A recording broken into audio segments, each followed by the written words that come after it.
Hey there, welcome back to Pickleball Daily. I'm Spencer. Today, we're going to be talking about all the different types of grips you might have in pickleball. When you first grip a pickleball paddle, I'm going to recommend you go for something continental.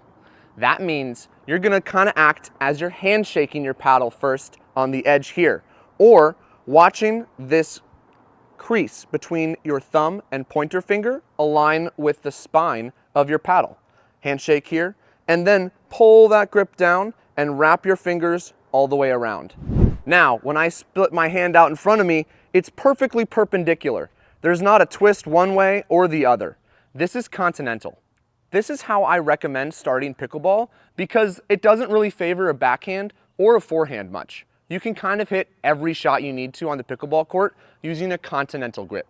When you're hitting with a continental grip and you come up to the net, you can test how stable your grip is by hitting down on the top of the net. When it's perfectly perpendicular, you have a good grip. But when you realize that it might be twisted as you're hitting, you're not going to be having a continental grip anymore. We need to remember to align that crease between our thumb and pointer finger with the spine and hammer down on the top of the net perpendicularly. Next though, as you experiment with topspin, you might see an Eastern grip, and that's when we twist the pickleball paddle a little bit in this direction. As you can see, when I grip this paddle here and I try to hit a forehand, my paddle face is more closed. That's going to mean I can make easier brush topspin up against the backside of the ball, and it's going to be a lot easier for you on forehand shots than backhand shots. You'll see a lot of players who use an Eastern grip try to get to a two-handed backhand so that they can compensate for the uneasy angle that an Eastern grip creates on your wrist. That two-handed backhand oftentimes is above your right hand. You're going to grip near the neck of the paddle here, and sometimes you'll put a finger or two or three for more support. I like to choose just one finger and have my right hand down on the bottom. This way, I'm not overlapping my hands and feeling like I'm swinging a baseball bat or something big. It's still a little pickleball paddle, so we can have our hands really controlled, gripping the whole grip at the same time. Once you feel comfortable hitting the pickleball paddle with two hands, try to just hit it with one left hand as well. This will add your stability and control because your two-handed backhand's supposed to be mostly a left-handed shot. If your right hand or non-dominant hand comes back, it's really along for the ride and not going to be controlling most of the shot. The Western grip is almost Eastern, but even more accentuated on the twist. Now that I'm here, I almost have a really closed paddle face on any forehand unless I twist my hand to feel like I'm slapping or fly swatting at the ball. This grip is a lot easier for backhands because we're showing our knuckles towards our opponents. This way, we're gonna have a lot more control with our open paddle face on the backhand side. When you wanna switch your grip, please be careful and only change in small increments. Go from something that's continental to semi-Eastern.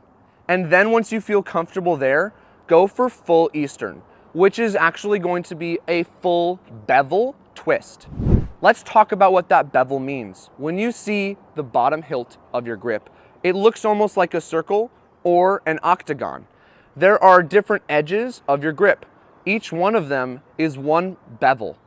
When we're gripping continentally, we have the first bevel, this one up here, in line with the crease of our thumb and pointer finger. When we switch to a semi-Eastern, we're now on bevel 2. That's the next one over, almost at 2 o'clock. Next, when you go to a Western grip, you might be at 3 or even 4 for your bevel on where that crease between your thumb and pointer finger are. Sometimes you'll feel more comfortable gripping the pickleball paddle with your dominant hand and a finger up on the backhand side. This will eventually form into a bad habit, but it could feel more stable in beginning stages. If this feels comfortable for you, it's okay. But I recommend removing your finger from the face of the paddle and just pointing up on the grip. This still allows for a lot of wrist flexibility while you still feel the support from your pointer finger being pointed up. When gripping your pickleball paddle, there's a consistency of how strong you should hold it. Most of the time, I'm never holding at a death grip or really white knuckling the grip. That's too hard and you lose too much control.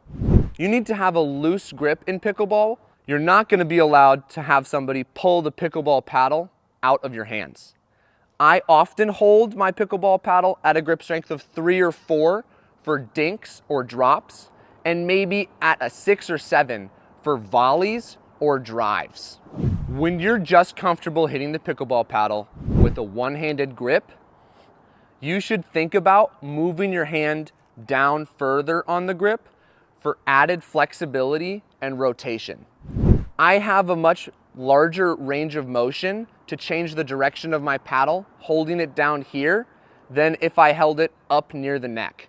This prevents me from moving the paddle quickly and having fast hands. That is going to help us at the net.